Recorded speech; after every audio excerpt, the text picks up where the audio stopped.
Living here on 100.5 FM CFRO in Vancouver. My name is Marc Caron, and today I'm really excited to introduce our guest today. I had the opportunity to read her recent book, and I have to say, for me, it was fantastic.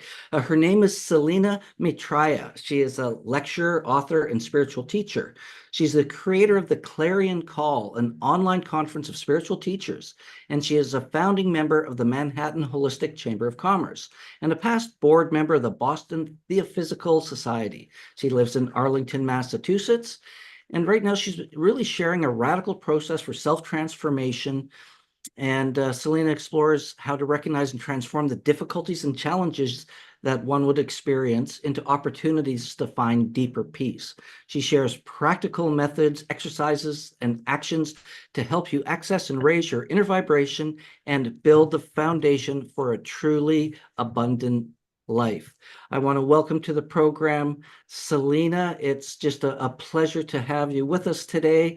And I really enjoyed your book, Raise Your Thank you. Frequency, Transform Your Life. I found it very, very relatable. So let's dive into, how we can change our life, how we can raise our frequency, and really what that's all about in your mission for the world.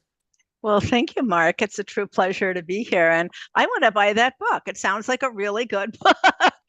Wait a second, I wrote the book. No, joking aside, I'm really very grateful to be here and very excited to have an opportunity to share the practices and wisdom that the book brings to folks who want to learn how to use difficulty as a transformational tool. Beautiful. Well, your story, I found it quite interesting and relatable because we have very many common interests and experiences, especially when you talk about oneness and you talk about conditioning and the practical tools that are in here. I found, from where I'm at in my life today, as I was reading it, there was things that I was like, oh, okay. It kind of brought me back to my practice. And I found it very refreshing because it was an easy read and it was easily understandable. So maybe you can start by telling us a little bit more about yourself, your story, how you kind of became a spiritual teacher and all the work that you're doing that led to this book. Well, first of all, I'm so excited to hear that you found the book a very easy read and that it spoke to you as to where you are in your life right now. That's golden, and that makes me so happy. So thank you for sharing that.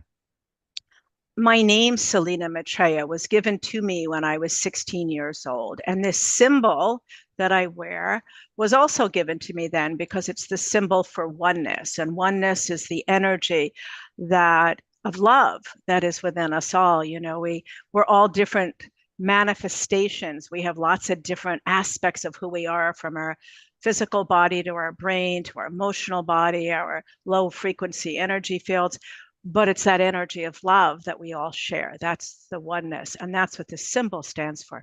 So, Mark, when I was 16 years old, I came from a really lovely family, but my lovely family turned into a train wreck at a certain point that never seemed to come out of that. And it was during that time that my family shifted so dramatically that I was introduced to a whole other paradigm of life called spiritual work. And I was 14 years old. When I was 16 years old, I was introduced to my teacher who taught me the initial wisdom of the spiritual world from the Kabbalistic tradition. And I went on with my life and retained a very connection to source. Through my 20s, it was sex, drugs, and rock and roll with my first husband, which was a lot of fun. But I kind of put spirituality on the shelf a little bit. And then when I chose to become sober at 33, went into therapy. I had a lot to work out. I was a very unformed person. And I really wanted to connect to spirituality in a different way. So in my 30s, I was introduced, my late 30s, early 40s, I was introduced through the work I was doing as a consultant to photographers around the world. I was introduced to a new spiritual teacher. And I've been working with her for 26 years now. And through that work, I learned how to embody my spiritual values and use them in my daily life. The third time meeting with this teacher, the Reverend Janice Hope Gorman, Spirit started to channel through me. And I didn't know what was happening, but with her guidance, I learned how to cultivate that relationship and how to walk in the third dimensional world in integrity so that I could continue to receive from the divine. Became a mom. I had 2 kids. I got divorced. I was the not sole provider, but the major provider for my kids for 15 years while they were growing up. And I very much wanted to be a teacher because my spiritual life had blossomed, it had deepened, but I was unable to because my responsibilities to my kids, and I had a very successful consulting business for photographers, as I had said. So Spirit kept saying, when your kids are older, you can go out there and do this work. But I chose to also have meditation groups in my house, and I chose to give lectures at spiritual groups around, but I was never able to full-time move into that. 2013, Spirit said, it's time to sell your house. My kids were grown. They were with the women they're now married to. And so I made plans to sell our homestead and move to New York City, where the idea was that I was going to retire from consulting. I'd go out and maybe find my next romantic relationship, and I'd be able to be a teacher full time. And everything was going to plan. But 2 days before closing on my house, I was driving to it for the very last time to clean it. And I had an Audi convertible, a sports car. And on the way there, a woman ran a red light with a van and hit my car in the driver door 70 miles an hour. And my life was dramatically changed. So that's the history of Selina and the work before the book. So shall I continue a little bit and tell you how the book came, or shall we? Yeah, absolutely. I just, there's so much there that I think is, interesting because, life happens for us, not to us, and I think that that's just a belief system I've adopted over the years. And when you talk about your car accident and Spirit talking, and you talk about family, I think it's for especially people in the spiritual world, and people who are on that path, they always say, you think you're all awakened and stuff, go spend some time with your family. Yeah. Right. Yeah. But like, we can move forward because I think the book, when we're talking about raising your frequency, we talk about everything as a frequency, and many people, especially in our community, know and agree with that. So how did your spiritual work then transform into this book? Because I know in reading the book and knowing a bit about your story there, it took quite some time for you to recover from that accident. Well, what's so fascinating to me, and I think to anybody who's on a spiritual path, is that when the woman hit my car, I was immediately knocked out on impact, and the car lit up. My experience was I was dying, that the car was filled with light, and I thought I was dying. So I thanked the gods for a wonderful life. I've had a spectacular life, very difficult, very joyous, amazing things, like really crazy, wonderful life. But I didn't die. I came back into my body, but Spirit was very clear that this wasn't an accident. This was an event that they created. And they told me they'd be taking me out of my life, that I'd leave the car without a broken bone or a bruise, and I didn't need that distraction, but that they were going to take me out of my life and restructure my energy systems so that I could be the teacher I had been asking to be for years. And my job was to surrender, that they had everything taken care of. It wouldn't be easy, but they had everything taken care of. And because of all the work I had done up to that point, I surrendered. And that's a whole other interview, a whole other podcast interview. But what happened is I moved to New York City, and for the first 5 years, I was in very rough shape. Taking a shower was a big event. When you have a brain injury, you're completely shut down. You're completely exhausted. Light, sound, are overwhelming. And all of what I learned is all of the things that we now do, even getting up from a chair and going into the kitchen to get a glass of water, really requires several steps. And when you have a brain injury, you're not sure what to do and how that works. So there was a day where I actually found myself standing in my kitchen with a frying pan and an egg, knowing that they do something together, but I didn't know what. And I couldn't hold a conversation for more than 15 or 20 minutes without great effort. And that went on for quite some time. A year into that, Spirit said to me, we're giving you a book. And I had been an author of 2 books for the other career I was in. I've been published twice. And I knew what writing a book took. And I knew that, my gosh, I have no organizational skills right now. I can't remember things. I couldn't type. So I didn't understand what to do. So they instructed me to record. They downloaded they downloaded recordings for 4 years that I put into my phone before I could type. And 2 years after that, 4 years later, for 2 years, when I was able to type, I turned the words into a manuscript. I was then moved because I no longer planned my life from the car event when I surrendered. Part of surrendering is having the capacity to be open to source and hear their direction. And then I engaged the brain to determine what in the 3rd dimensional world I should put into place to meet the divine's direction. So they moved me 6 times in 8 years. And one of the times was to Woodstock, New York. And in the most magical experience unbelievable experience that moved me to Woodstock. And within 3 days of just getting to know Woodstock, I met the editor for the book. So everything from the fact that the book was given to me a year into a severe brain injury, to how the book landed it in our traditions is beyond. What basically happened is that as I was healing, the book was being written. So I was given a book that teaches people how to respond from love to life's difficulties when I was going through my life's most challenging time, and responding completely from love.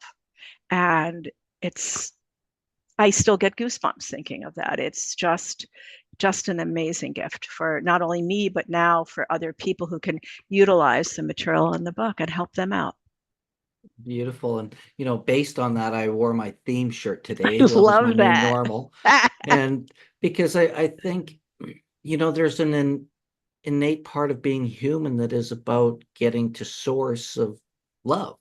And, you mentioned it in your book, and you kind of started with that I found very relatable, was the conditioning.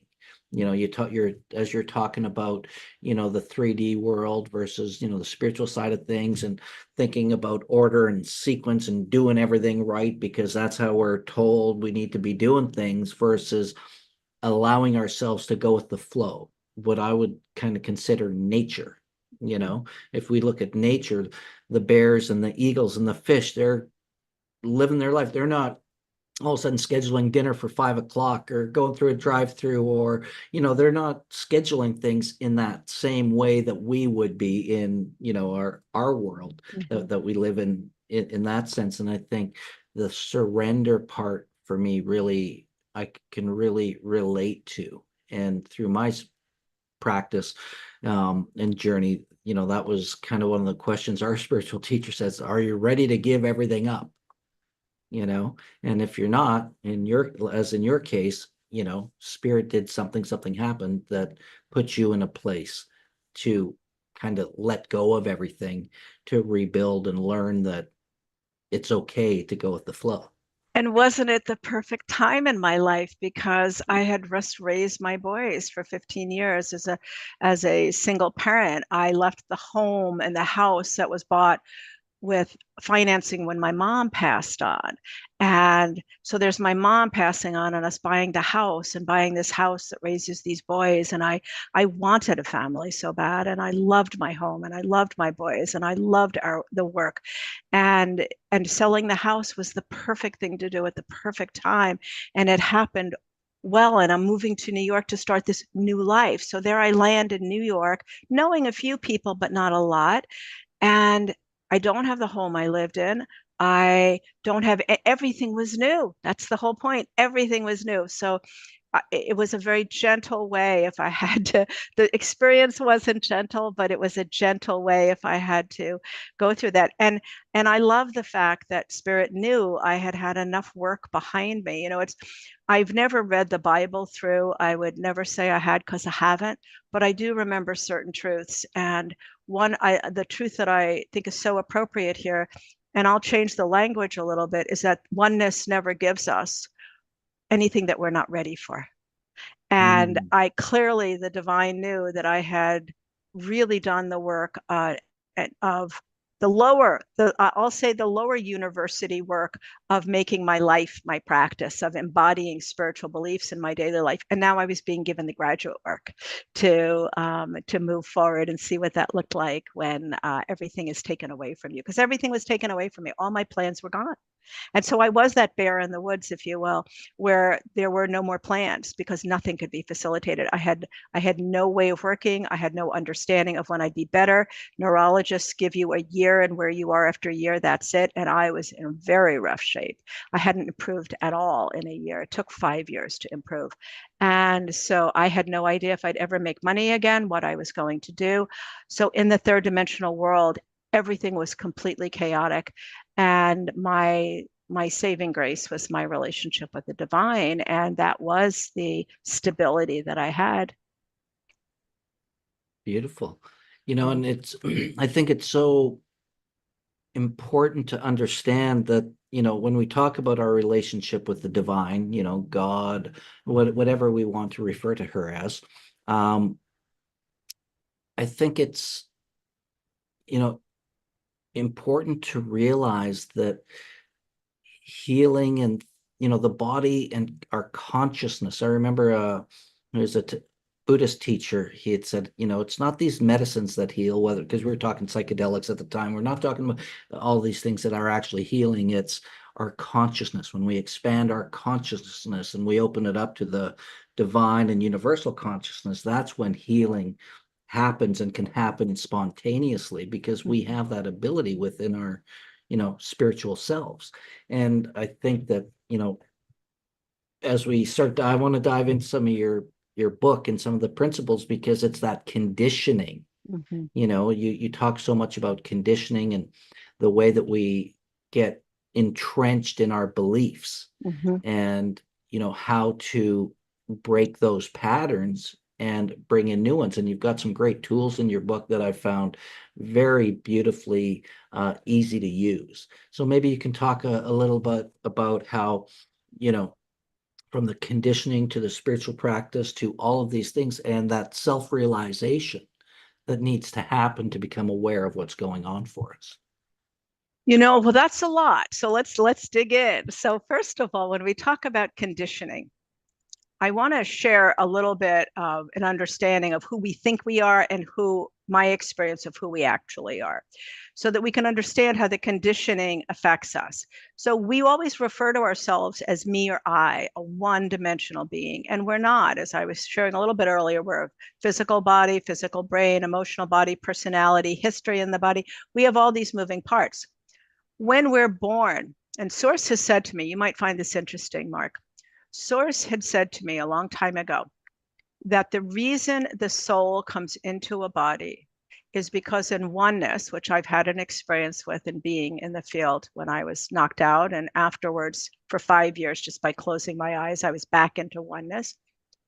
In oneness, there's no physicality, obviously. There's no form. Nothing can change because nothing is. There is nothing, and nothing is everything there.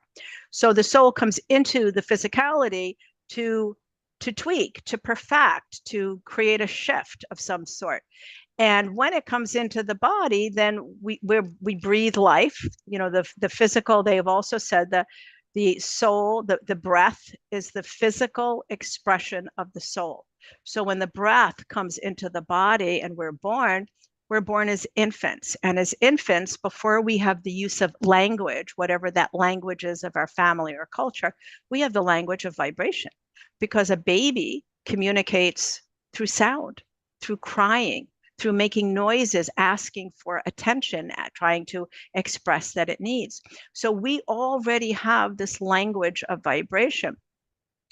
And as we come into bodies, as we are babies, we also use that frequency, that language of frequency, to alert people, to let them know that we need something. And what do? We cry. So fear is so grounded in us from the beginning. Then we get older and our family conditioning, our family has certain ideas and practices and values and judgments that are given to us, our society does. And generally, much of that is you are your brain, you are your emotions, so that the aspects of our multidimensionality that are brought to our attention and told are our tools are our brain and in our emotional body. We're never taught about frequency.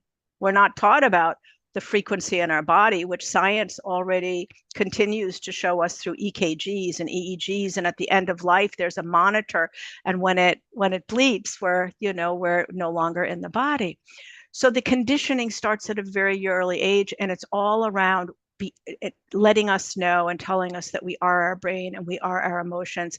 And we're not told that we have choice. We're not told that we can change. We're not told that we're anything beyond our brains. So when people come to a place, whether they're teenagers as I was, and I don't know how old you were, Mark, when you came, where were you in that timeline of coming into spiritual awakening? Well, I've always, I was raised Catholic, is what I would say. I wasn't born that way. I was raised that way. And, I always felt a connection. I always had this kind of innate feeling, though I had never had any kind of spiritual experience through the Mm. Catholic Church.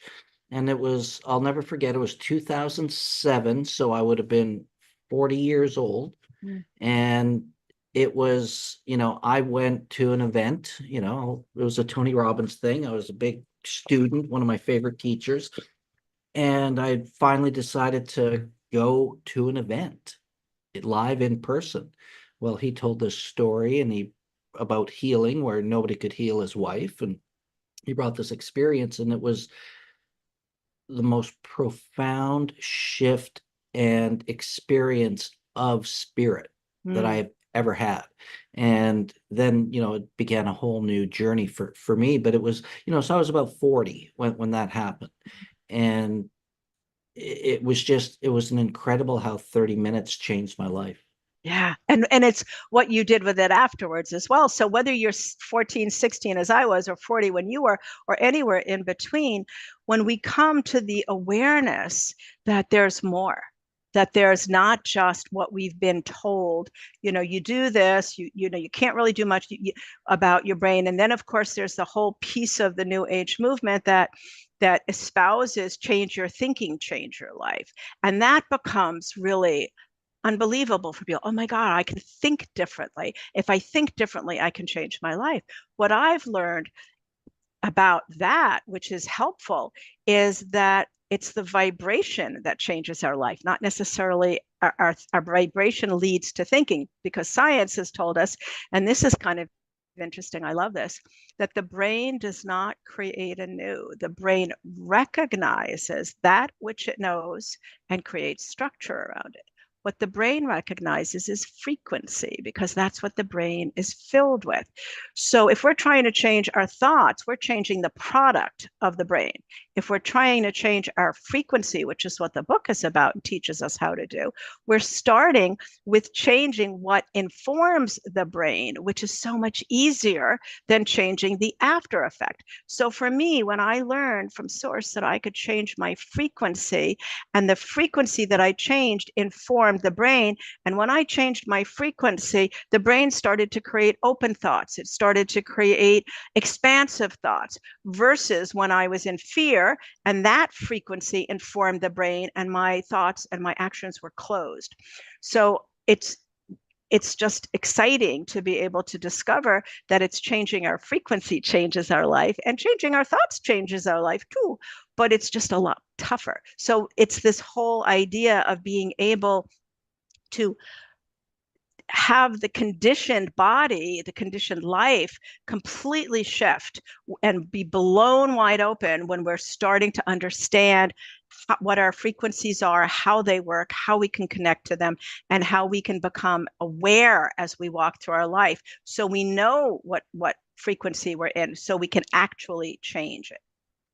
Yeah, and I think that's beautifully said. And to, it comes back to, even our language, our language, our words. So thoughts are things, and what those have their own, I believe, have their own frequency attached to them. Absolutely. And then Absolutely. when we voice our thoughts, and it's one thing, words are one thing, because communication, most of it's physical, 65% plus is physical communication, then tonality and tempo and all those things, and the words. And when you mix all of that up, the frequency, like you say, that comes with that Mm-hmm. really changes everything. And you used the word there about awareness. Mm-hmm. And it's one of those quotes I love is, we can't change what we don't acknowledge, and it's becoming self-aware Mm-hmm. so that we can recognize Mm-hmm. when, like you say, what we're in fear. Because as you say in the book, you can't, be in a high frequency when you're in a low frequency. Right. The third You know, dimensional world doesn't allow that. yeah. It How does doesn't. love and fear work at the same time? Right. It doesn't. It doesn't. Right? And so we're either in love or fear. And I want to go back to that piece of awareness because the book is written in a chronological order. Spirit, I didn't sit there and think about this. Once again, it's a channeled book, and I spoke it into my phone as it was given to me. And then years later, once I was able to type, it was written. But the organization of how they gave the material is in the book is how it was given to me. And the very first piece is awareness, because as you say, we need to know what state we're in order to know if we're in a state that serves our highest good and the highest good for all. And if we're not, then we need to shift that. So we call being aware as we move through our life, witnessing as we be. And there are practices given in the book that teach us how to do that, how to actually move into witnessing as we be, because it is not a practice. We are still all, even people who are long on a path, because this work that I've been teaching when people come, and many times this work attracts people already on a path who want to take their work more deeply. That's what embodying spiritual practices is deeper work. Even people on a path are still so vulnerable, I'll use that word, to the conditioning with all the work they do, because they're more focused very often on meditation or prayer or yoga as a practice outside of their daily life. So what we do with this work is we use our daily life. So walking and learning how to walk and witness as we be is a practice in and of itself. And that's where we start. And the book offers us techniques to do that. Yeah, and I think, when we take a look at, the Western and the more current world, we get so busy being busy that we don't take the time to just witness the flowers, the animals, whatever it may be, to just take it in and be present in that way, because we're so busy thinking about what's next, what to do, what happened in the past, what we're anticipating for the future. So we're very rarely, and I know I've been there more than I care to admit, because we're not taking that time to just be. We're human beings, not human doings at the end of the day. Mm-hmm. And there comes a point where I think, as you say in that book, to, the recognizing with awareness and the conditioning, and you also said something that I thought was really important is, our ability to choose. Mm-hmm. Do we choose our emotions? Do we choose, our response, or are we reacting? Are we making a conscious choice? Mm-hmm. Because there's a lot of people out there who believe their emotions happen to them, Yeah.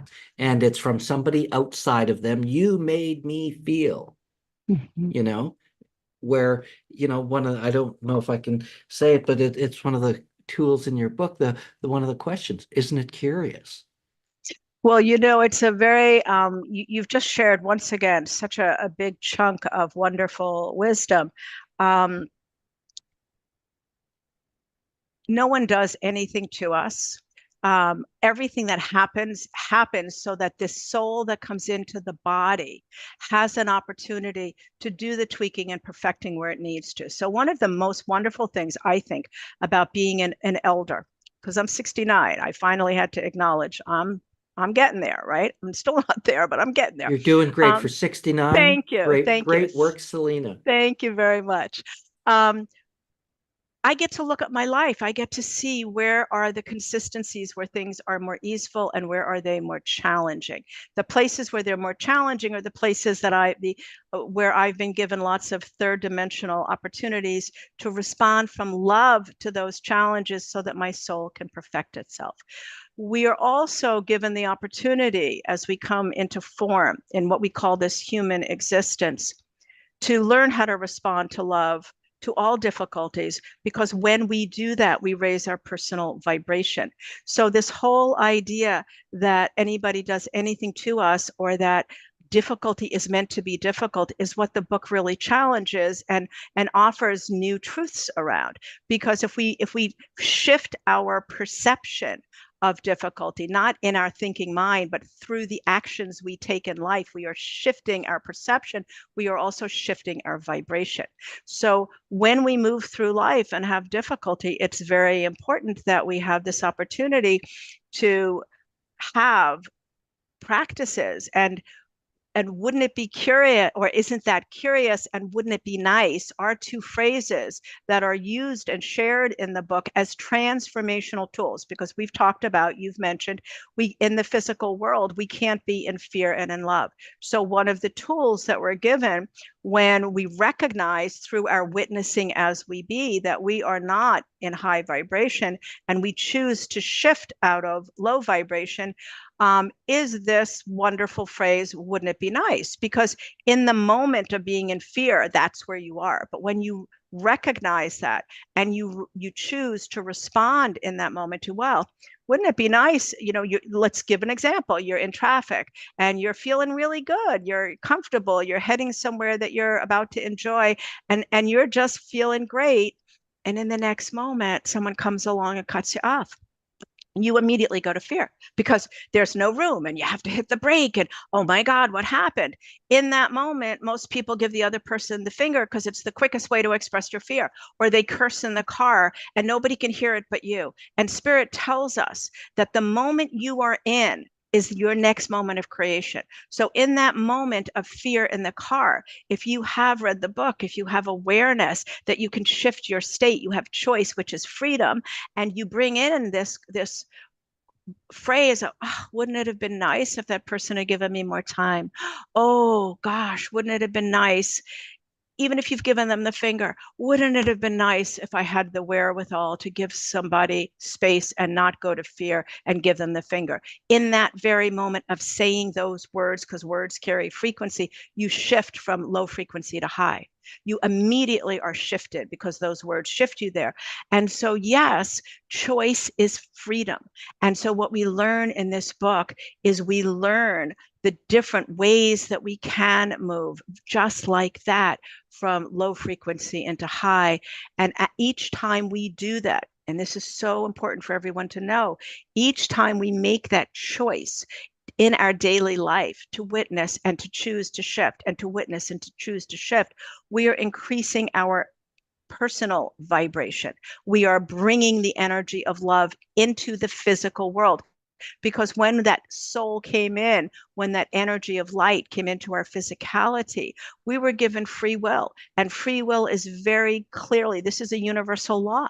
This is one of the highest, holiest laws. The free will can be described very simply as choosing to invoke love at any moment of our life, choosing that high frequency energy or not. That's free will.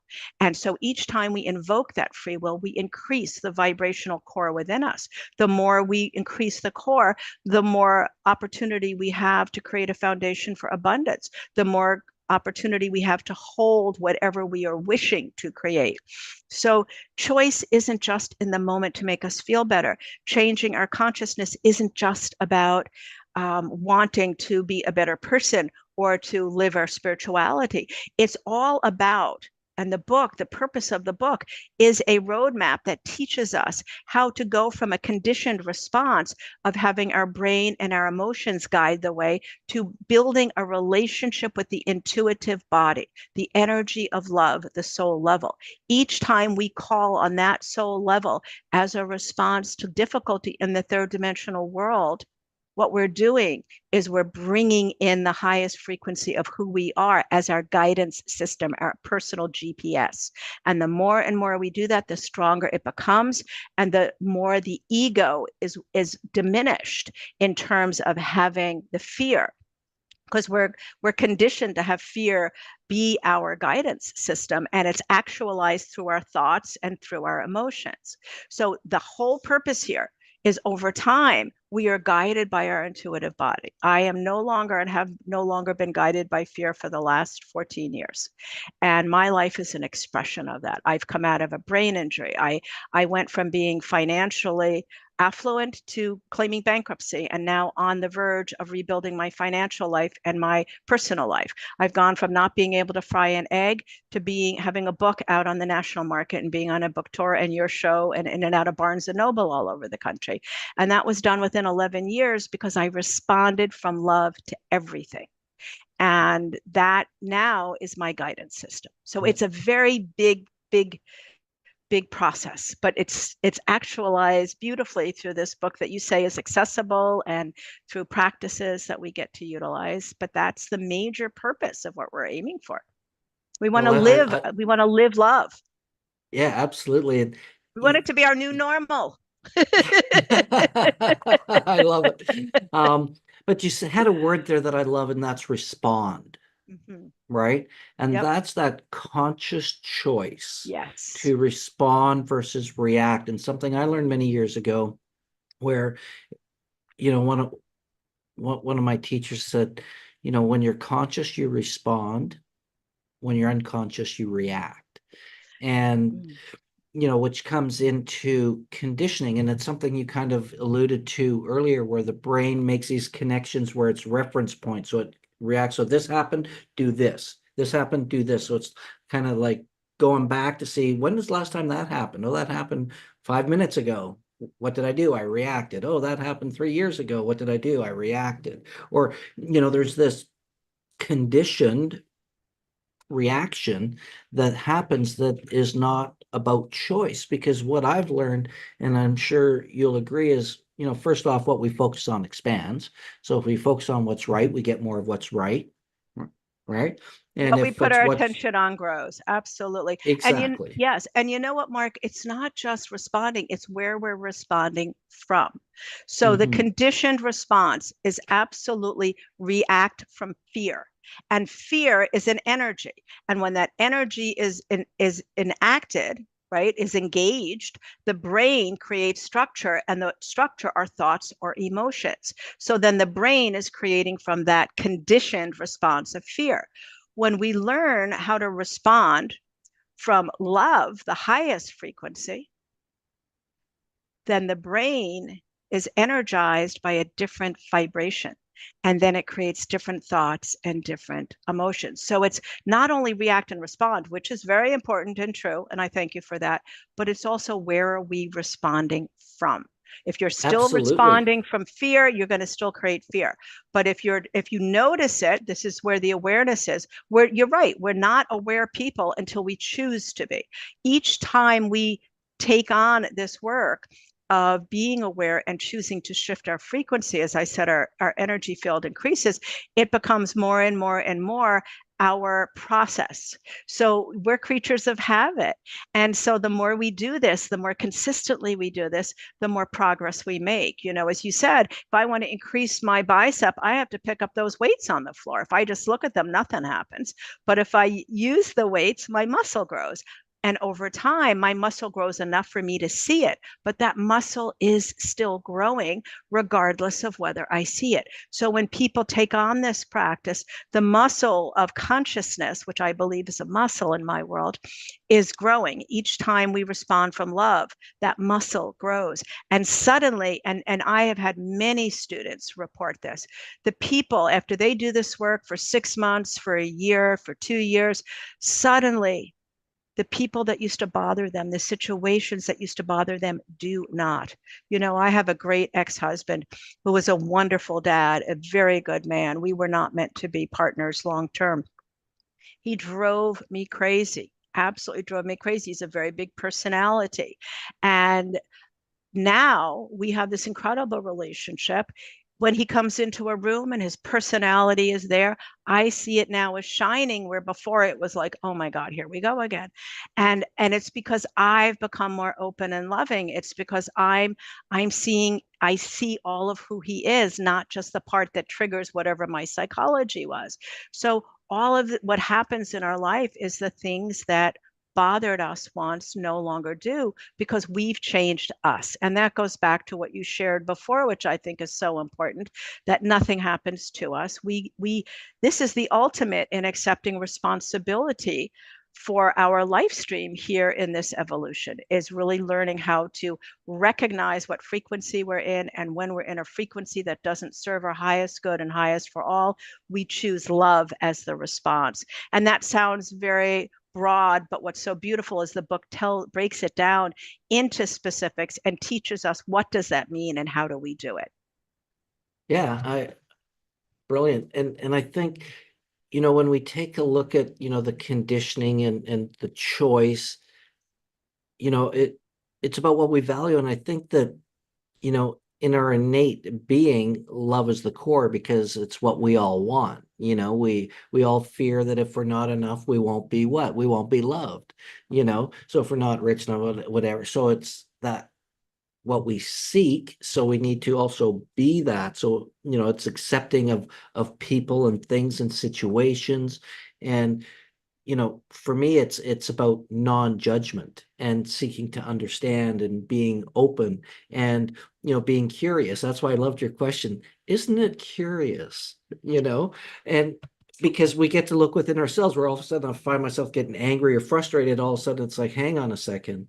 And I reflect back within me, because I know that that's me, that this is happening within. It's not necessarily outside. People can, if I wasn't in that situation with that person and it was someone else, I wouldn't have that same response or reaction or whatever that is. So it's about not giving away your power in those situations. And I think that that's really important, to own that and, take a look. And to me, it's part of life is growth. If you're not growing, they say you're dying, like most things in nature. But I think it's important to always continue to learn and grow and to be curious, because there's so much more. How can so many people have such, challenging stories? Like, take a look at the crazy things that go on in the world today and throughout history, and how some people overcome to huge, I don't want to say success and accomplishments, even though I just did, but they come out on the other side in a different way than people who kind of get stuck in there. Mm-hmm. And, there's, Viktor Frankl, you refer to in your book My as well. my favorite. Yep. Absolutely. There's so much there. And if there's anything that I want to do, is I would just want to inspire people to, at the very least, be curious, how to have more joy, more peace, more happiness, more fun, more laughter, instead of being all so serious in the world, because whoever said life is serious at the end of the day, right? Well, certainly. And I love what you said about owning your power. For me, love is my power, and I want to own that. You spoke of how important it is that all of us want to be loved, and that's what we seek. That love is within us. I think we all seek to reconnect and to be the love that we are. That energy is in us, waiting to be awakened. And Spirit has said to me over and over and over again, the way we awaken is to and reconnect, because we live in a third dimensional world. This soul came in as ether into a physical form in a very dense physical world.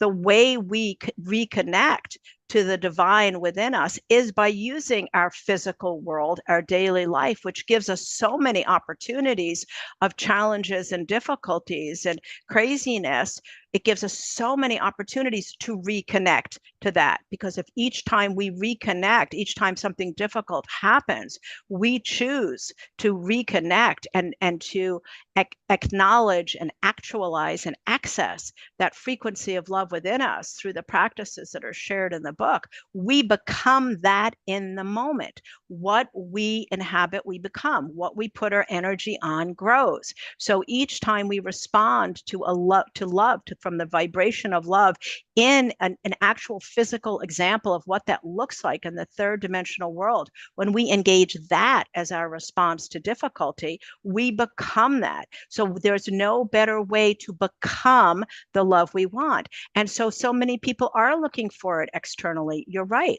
There's no reason not to have loving relationships. We want that. But most of those people don't have the connection with the love that is within them. And that's what we're looking to grow with this work. You know, it's been said in psychology all over the place, you want a loving relationship with another, be that for yourself. Well, it's not just be that to others, it's activate that within yourself as your response, as your guidance system. Because when love goes from being a heart that we draw on the paper or the end of our signature on an email and actually becomes the energy we access as our response to difficulty, wow, that our life changes. One last thing I want to share about that, if I might. Spirit has said, your next moment is always created from the moment before. The energy in the moment before creates your next moment. So in that car, when we're fine and that person comes along and cuts us off and we're not so fine, right? We're not so fine. If we have the wherewithal, if we have the consciousness to say, oh my goodness, drive safely, go head off. Wow, what a close call. So glad I'm in a very comfortable car. I'm glad I have time. I'm glad I have consciousness and I can bless this person. We're creating our next moment in that higher frequency. But if we give them the finger, if we curse at them, that moment happens, we create a response from that same vibration of low vibration. We're creating our next moment from that low vibration. So when we talk about freedom and choice, it's not just we're choosing to respond because we want to be good doobies or because we want to deepen our practice. No, we're choosing to respond from love because we want to create our next moment from that high frequency energy. We want to be that in the world.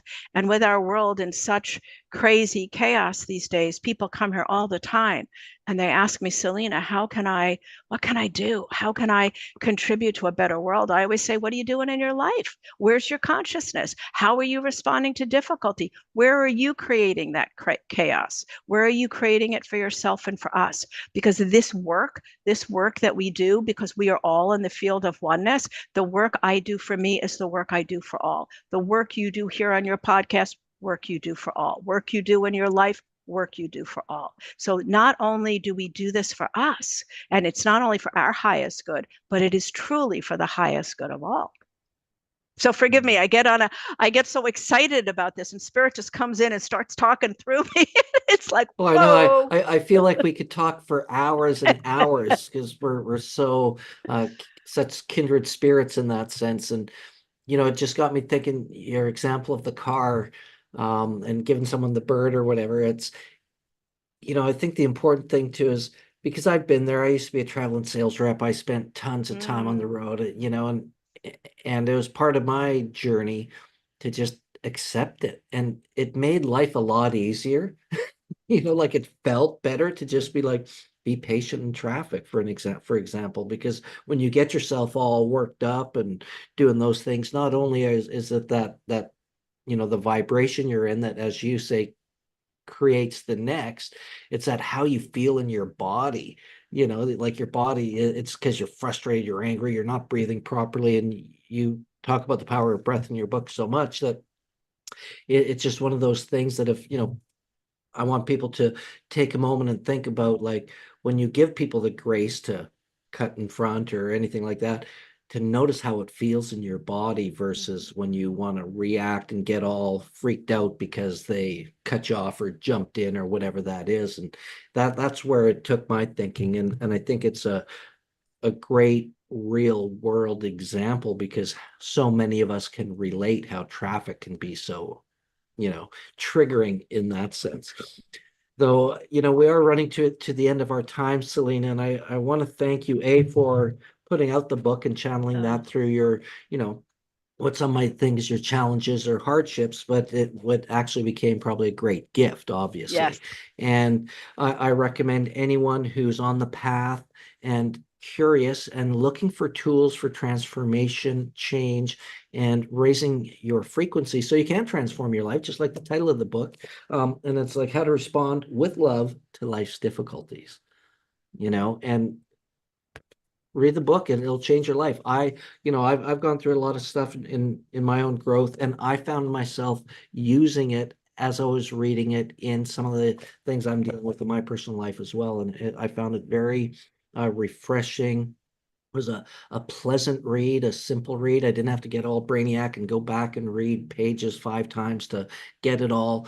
And there were practices I was able to, use right now in the moment. So well done, great book, and I just thank you for the work that you're doing, and your attitude, you glow, you're beautiful. Thank you so much. Well, thank you, Mark. It really is a workbook, and I encourage everybody treat it as a workbook. As Mark's doing, use the practices because it's really meant to be used. And it can be a divination tool down the line, but for now, use it as a workbook and keep it because things will change for you vibrationally and it will meet you wherever you find it. Perfect. Well, and tell people how they can get a hold of you, where they can learn more, where they can get your book. Yeah, the book is everywhere. It's on Amazon. I'm all over. I'm on a book tour now going around the country at Barnes and Noble. I just came back from Minneapolis. I have 7 or 8 places here in New England this summer. Then I'm hitting the road nationally in the fall. Well, if My you ever web come to Vancouver, let us know. Well, I love Vancouver. It's one of my favorite places, and it is on my list because I have friends there, and I will definitely be in Vancouver, and I will look you up. But Yep, people can definitely. come to my website, which is Practical Spirituality with Selina, all one word. Selina is What just Selina. happened there? Oh, we just lost you for a second. Okay. You're back. So, People can come to yes, your website. Yep. yes, Practical Spirituality with Selina, Selina.com. One word.